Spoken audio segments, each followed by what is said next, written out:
Welcome to this DW Business Special, asking what a year of war has done to Russia's economy. I'm Rob Watts in Berlin, and I'm pleased to say I am joined by Professor Jeffrey Sonnenfeld, whose research into the economic impact of war on Russia has made him something of a viral sensation over the past year, and we're pleased to have him back with us. Professor Sonnenfeld, it's been a heck of a year for you and, of course, for Ukraine and Russia.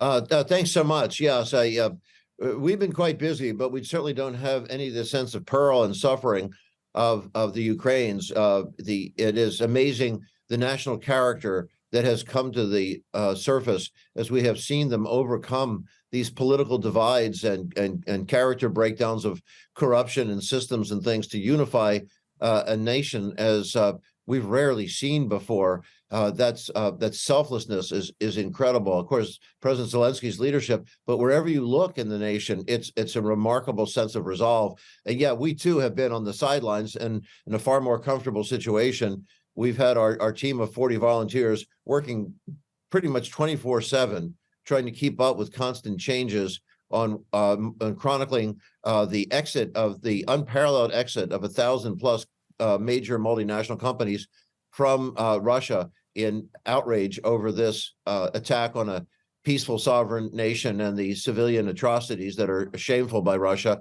and then the economic impact on Russia. Indeed. Well, we will talk about all of those countries that have left and the heck of an undertaking that you and your team have taken in trying to chart which companies are still in there and are not. But let's first get stuck into the state of the Russian economy right now. And a good place to start with that is looking at GDP. So what has been waging a war and being on the receiving end of international sanctions done to Russia's growth? Well, according to the government statistics agency in Russia, Rosstat, the economy contracted by just 2.1% last year. That is far better than predicted, with the World Bank back in April projecting an 11% loss for the year. Then looking ahead, the International Monetary Fund expects the Russian economy to grow this year, actually, albeit by just 0.3%. So, Professor Sonnenfeld, let's just tackle that. The fall in Russian GDP last year was nothing like some had predicted, and there might be a return to growth this year. So is Russia weathering the sanctions? No. And as much as I love you, and you're the finest interviewer in the media, everything you said is untrue. And not because you are intending to promote anything that's less than the full truth. You're repeating credible sources who have been completely duped. You've heard it here first. The World Bank. So this is you're talking about the IMF and the World Bank here. So how have they got the wrong end of the stick? The World Bank and the IMF information that you're innocently presenting is completely wrong because it is directly, as you cited, off Rosstat. What do we know since the last time we spoke? Rosstat has had a change of leadership 3 times over. Why would that be? 3 times over. Until they find apparatchiks that will do Putin's bidding. Since we last spoke, all of Russia's key information that to be a member of the World Bank and IMF, they are required to submit. They are not submitting. And the heads of the IMF and the World Bank won't tell you this, but they have no idea what Russia's actual imports and exports are. Why? Because by Q2 of 22, they stopped reporting it. We don't know about foreign direct investment. We don't know about any of the metrics that are required to be a participant in the IMF and the World Bank. All they're getting is invented numbers. So the reason Putin has survived economically are for only 2 reasons. One, lies. It's propaganda. He wakes up in the morning and picks a GDP number and puts it out there, and the IMF and the World Bank canonize that. They credential it without one, and we've gone in and met with the senior leaders of the IMF team twice. And we've actually talked to their economists, who happen to be largely Russian, by the way. And what do they know? They repeat exactly what Rosstat says. Well, it is literally, not virtually, it's literally asking Putin, how would you like us to make Russia look? There are alternative sources as well on there. So there is research that's been done, for example, by... No, there are no alternative Deutsche sources Bank that verify this. Every alternative source, where Russia's the buyer and we go to the seller, where Russia's the seller, we go to the buyer. And all third parties confirm what we have, that the Russian economy is in a tailspin. There's nothing that supports them other than the fact that Aeroflot, the airline, is back up and running. Nothing else supports their false data. but they're pumping out false data, and it gets repeated in a circular fashion. The U.S. Humorist a century ago, Mark Twain, once said, "A lie goes around the world and back before the truth can put on its shoes." So it gets recycled by the same media sources, false information, and that's what's happening here. There's no support. Similarly, Professor Sonnenfeld, what would you say is a more likely figure for Russia's growth during 2023 then? Because this 0.3% growth. I can't invent a number just because because Putin invents a number doesn't mean that I have the license to do it as well. We don't know. We do know that every key industrial sector is down. We know that the auto industry is down, not 10, 20, 30, 40, 80, 70. They're down 99%. 99%. We know the retail industry is down 65%. We get this from everybody who's selling into Russia or buying from Russia. We can see every sector. Sure, there's some smuggling that takes place. There's some electronics that get in through some third country, which is random smuggling. You can wait 3 months and pay a 60% premium to get a replacement screen for your iPhone. You can't run a major industrial sector based on intermittent supply at exorbitant inflated prices. So they're in trouble. Now, the workforce issue, which is another invented number on unemployment, what none of your viewers will have realized till this point, and none of my academic colleagues understood till recently, is that before the war, most of Russia's workforce was already working for the government or for state-owned enterprises. Now, it's even more so. Those laid-off IBM engineers, if they didn't flee to neighboring countries like Georgia or Uzbekistan, they're employed sweeping streets in Russia. So he's tried to absorb people by putting them on the public payroll. Well, how does he pay for that? Well, he's eating into some foreign currency reserves he's had, and that's dwindling. And also, he's cannibalizing. That's the second reason, other than the propaganda that he exists. He's harvesting. He's cannibalizing.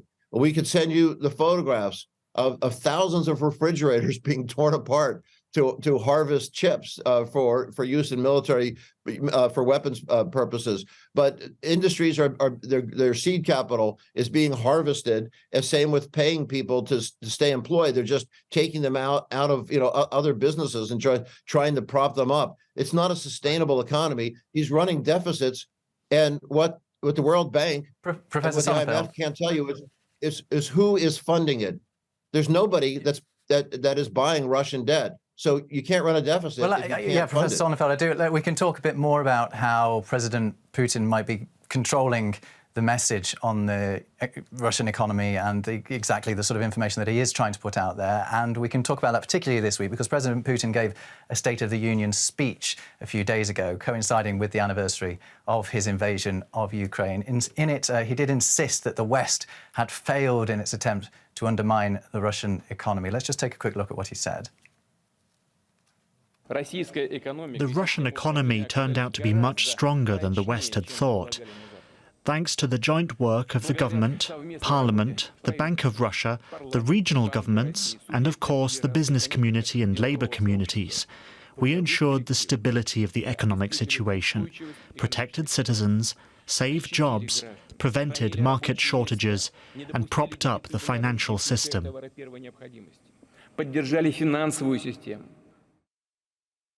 Sonnenfeld, who is Vladimir Putin trying to convince there? Is it the Russian people? Does he have the Russian people on side already? Or is he trying to convince the global community that the sanctions haven't worked? He's trying both audiences. You're exactly right. It's an excellent question. He wants to reassure his increasingly anxious population that has experiencing record unemployment and massive wartime deaths because of the fact that they did not have the 3-day victory that they claimed they were going to have, and they're at best stalemated and losing ground in Ukraine, and the fact that they're losing. And he wants to wear down the resolve of all the allies, that it's a waiting game. He thinks it's a war of attrition that he can win by convincing the rest of the world that their efforts to stall him are not succeeding. They are succeeding. We know that he's losing $500 million a day on energy. People who say, oh, well, India and China are buying the oil that the West is no longer buying. We wish they'd buy more. Why? Because the price they're paying for the oil is so low that Russia is losing money on every gallon right now. It costs Russia $45 a barrel to extract it from the ground, and another $10 or $12 to ship to India or China because it takes a month longer. So it's costing it's them an important issue. 50 to We're definitely going to go into the energy situation because we absolutely have to in a few minutes, Professor Sonnenfeld. But first, just a little bit back to what President Putin was saying there, and he was giving a shout out to the central bank of Russia and what it's done to manage to prop up the ruble. I mean, the ruble is stronger against the dollar than it was immediately before the war. But does that tell the full story? No, it's another fake number. There is nobody that you could put on your show that could tell you they've traded the ruble. It's not an exchange traded currency. So you can't match it up against any currency if it's frozen. It's a number assigned by fiat. It's something we haven't seen anything like this in over a century. It's a fake number. There's not even a black market in rubles. So tell any financiers listening right now, will verify this for you. You can't get a value on a ruble because you can't exchange it. You can't trade it. Nobody wants to buy rubles. If your life or my life depend on it, we can't name a single non-Russian company that's going to conduct business that wants to conduct business in rubles. It has no. We don't know what the value is. It certainly has not been enhanced. The next question you could ask, which you haven't yet, is how come the stock market hasn't gone to zero? Well, once again, foreign holdings are frozen. You can't sell out any more than they've already sold. So it's fallen 60%, but not 100%, because the foreign assets can't be sold. The foreign owners of Russian assets can't sell their holdings. But the government has frozen the numbers. So any number that's thrown out there is a false number. And there's no source that you can give me that has a counter evidence. The evidence is only coming. This is where your research comes in, isn't it? I mean, the lack of reliable numbers coming out of Russia. Then you and your team have managed to. The U.S. Treasury Department, the Secretary of the Treasury herself, Janet Yellen, the U.S. Commerce Department, the Secretary Gina Raimondo, and the Secretary of State, Anthony Blinken, have all said that we've changed the narrative on this, that even the U.S. government didn't realize that the international institutions were just recycling Putin's numbers. So now anywhere you go in the U.S. government, you'll see that they now know the Russian economy is failing, and they recognize that our numbers were right, and the IMF and the World Bank were just recycling propaganda from Russia, either unwittingly or knowingly. Okay, Professor Sonnenfeld, stay with us. I just want to talk a bit about the research that you and your team at Yale School of Management have been doing, keeping track of which companies have pulled out of Russia. So they compiled a list. There's more than 1,400 companies on that list. And on that list are over 1,000 companies who have in some way curtailed their operations in the country beyond just what's demanded of them by sanctions. That includes brands like McDonald's, Starbucks, and others who you can see on the screen now who have exited Russia completely. Then there are also the companies who have scaled back their presences in Russia. Among them are Volkswagen and Sony. Google owner Alphabet is also dialing down its operations in Russia. And Professor Sonnenfeld's Yale team have also tracked over 240 countries who are, as they put it, digging in and maintaining full operations in Russia. Among them, Germany's Siemens Healthineers, and a few others you can see there, Air China, but over 240 of them. So, Professor Sonnenfeld, generating and maintaining that list must have been an enormous undertaking for you and your team. Has the existence of the list itself been enough to influence the decisions of some of those companies? Yes, thanks for asking. There was a U.S. Supreme Court justice named Louis Brandeis who, around 80 years ago, said that sunlight is the best antiseptic.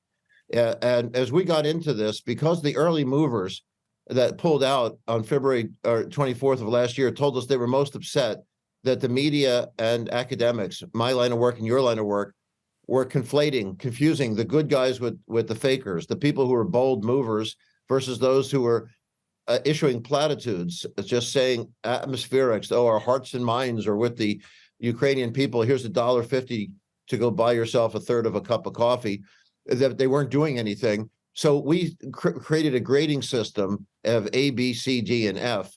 That grading system is calibrated every night. We go through the companies and evaluate them. And looking at the 1,400 major companies, over 1,000 of them have completely pulled out as either A's and B's.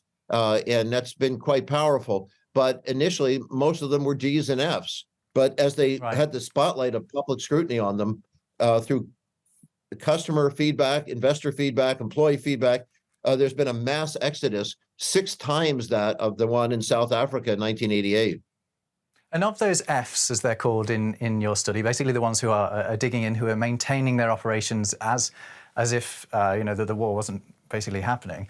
Of them, 240 whatever of them that there are, would you expect to see any of them change their stance? I mean, we're already a year into the war now. Are those companies going to continue to dig in? A great question, because there were some that were digging in. The U.S. paper company, International Paper, was initially denying that they had an active state, and it turns out they had a controlling stake in the large paper maker, and they did ultimately exit.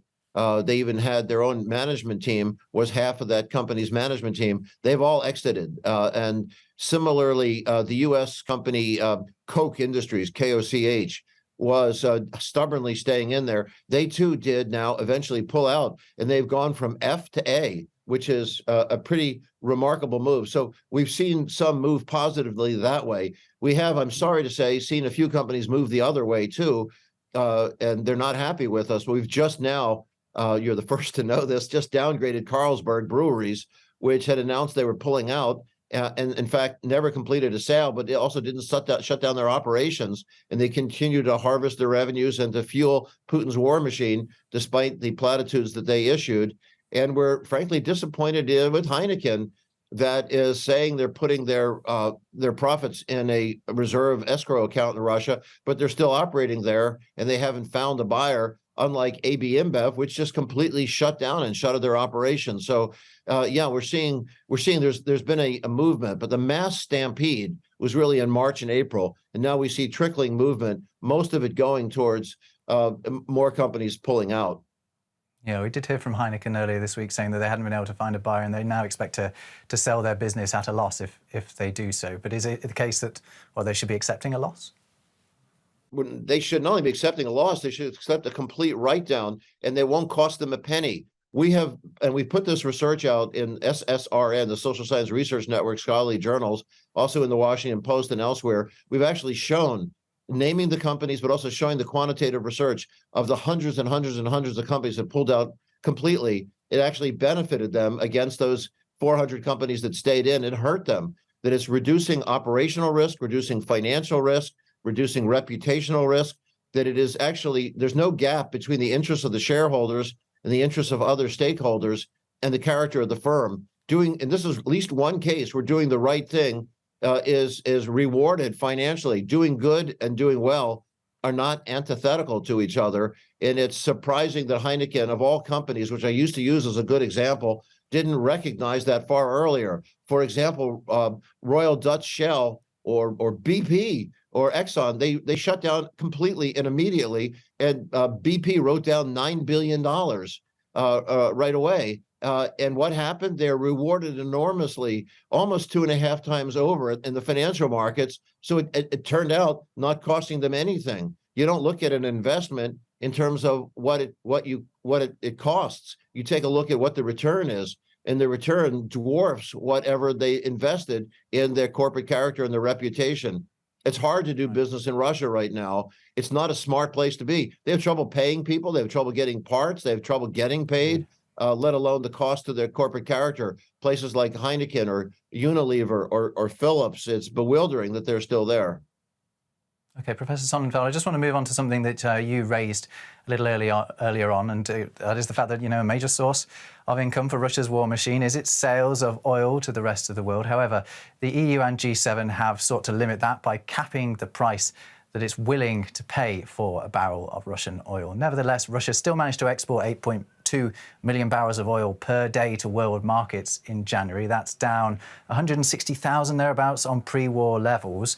Asian markets are making up for a drop in uptake from the European Union, and I think Professor Sonnenfeld is going to challenge that in a moment. However, Moscow's oil revenues are definitely down, according to the International Energy Agency. It says that Russia made 36% less in the first month of 2023 compared to a year earlier. So let's speak to Professor Sonnenfeld on that.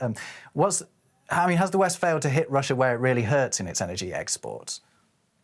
If there's anything that's been more effective than Kyiv defending itself, it has been the full frontal assault on Russia's energy business. Russia has become an economic afterthought. Russia is in no way an economic superpower in the world. Their economy, people used to say, is smaller than Italy. It's, of course, smaller than Chile now. And that's not to disparage the character of Italy or Chile. They just don't go around with Putin's swagger suggesting that there's some big, tough neighborhood bully. Why, in fact, Russia is 2/3 of its economy was coming from the energy business. We now know that nobody needs Russia's gas. Europe, 86% of the EU's gas was coming this time last year when we spoken. 86% was coming from Europe, from Russia. Now it's less than 7%, and it could go to zero and be inconsequential. Is that a permanent change as well? Can Russia ever regain the EU as a major market for its oil and gas? No. If you talk to the Baltic nations, Latvia, Lithuania, Estonia, who never fell for what Germany and others fell for, a Russian dependence, they'll say you should never have counted on looking at Nord Stream 1 or the promise of Nord Stream 2, is that they, and now I think Germany recognizes, in fact, what Germany did, which is another one of the miracles of the last year, is Germany, thanks to Germany, they have built 6 mega conversion plants and terminals to receive liquefied natural gas.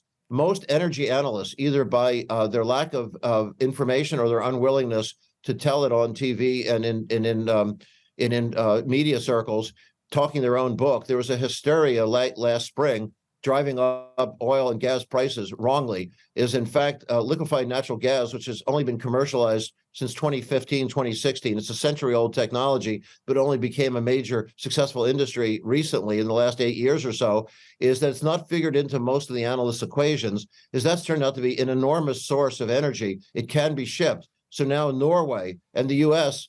individually provide more than Russia did at its peak, and now Algeria and others are also adding to the equation. There are 12 other nations with very competitively priced LNG. LNG's price has fallen around 70% in the period of time this last year, so it's becoming more and more affordable. And the LNG gets converted thanks to Germany and some Iberian Peninsula conversion plants that pre-existed, but these massive, large ones that they built it. Germany built it so fast you would have thought they were Chinese companies that built it. Who could imagine they could build something this fast?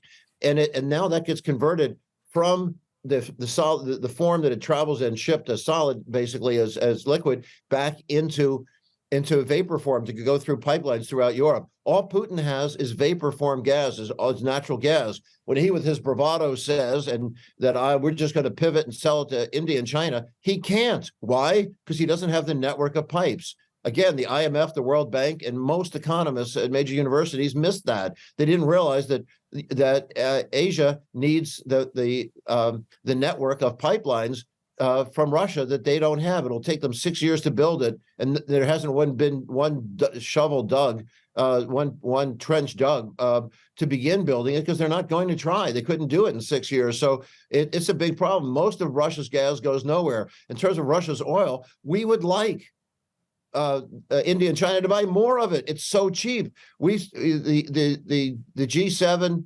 the UK, the EU, the US have all encouraged a $60 price cap, because that's where Russia is at, basically just above break even. Right now, Russia is losing on every gallon of every barrel that they produce. It cost them $45, $46 a barrel to extract it. It costed Saudis only $22, and most other OPEC nations only $20, $25 a barrel. Russia, it's so inefficient, so antiquated in their technology that it cost them way more to pull it out of the ground. But then you have to add on to that another $10 or $12 in shipment to go the extra month that it takes to go to India or China. by barge. So that's so Professor Sonnenfeld. I'm sorry to interrupt you, but it's to what you're saying here, and what I want you to want to ask you to do here is sort of look into your crystal ball here, because you're talking about how Russia is going to, go about making its money in the time to come. We first spoke to you maybe 10 months ago, and everything is so very different. I mean, the European energy sector is unrecognisable from where it was back then. Over the next 12 months, the next year, if the war continues, what do we need to keep an eye out for when it comes to the Russian economy? Well, we're going to see increased numbers of idled workers on the streets. We had, even in April, we had, as an economic sign, we had the mayor of Moscow, until he was silenced, admitting by April, TASS, of all things, reported this, hundreds of thousands of idled workers were in the streets with nothing to do. We're going to see that increase. Equally dramatically, it's a conservative estimate that 3 million highly sophisticated Russians have fled the country. We know that this is not an exaggerated number, because TASS itself, again by April, had already reported 700,000 have left. Well, where have they gone? They've gone to Georgia, Moldavia, and neighboring nations. But I just had a meeting with the ambassador to the U.S. from Uzbekistan, and they have almost 500,000 people from Russia, sophisticated IT professionals, have fled Russia for Uzbekistan, and the Tashkent Industrial Park has been soaring. So we're seeing not just no capital go into Russia, and there's nothing that Russia sells to the world marketplace, nothing other than raw materials. They don't have any finished goods. The only value-added product that they bring to the world is cyber terrorism that I don't think anybody wants to purchase. All they had was food, fuel, and metals. We now have alternative sources for all those commodities. They were like a colony in a mercantile system, and they're becoming perhaps a vassal state to China. And what we're seeing, despite the headlines with China right now, we're seeing that China doesn't mind tapping Russia for its resources, but they too realize they don't need Putin. Nobody in the world needs Russia, but it's fine if China and India use Russia for sourcing and keep global market prices down a bit. But Russia is making no money on anything they sell. And Russia and India, which of course are not signatories to the price caps, they're benefiting from them. They ride the coattails of them because they have no interest in paying more to Putin either. So they're paying the same prices as the signatories of the price caps. And frankly, in the eyes of the West, it's too low. We would like Putin to make a little bit more money so he still keeps producing. But if he's losing $1 to $2 a barrel right now, there's no incentive for him to produce oil at all. That's a problem. They're so inefficient. Okay, Professor Jeffrey Sonnenfeld from Yale School of Management, thank you so much for joining us again for another DW Business Special. It's always great to have you on, and I hope we'll get to speak to you again at some point, and we'll see whether or not any of your predictions for the next year come to fruition. Thanks a lot to you who've been watching. It's been great to have you along with us. If you have enjoyed this, there's plenty more from the DW Business team here on the DW News YouTube channel. Make sure you do check it out, and maybe I'll see you over there.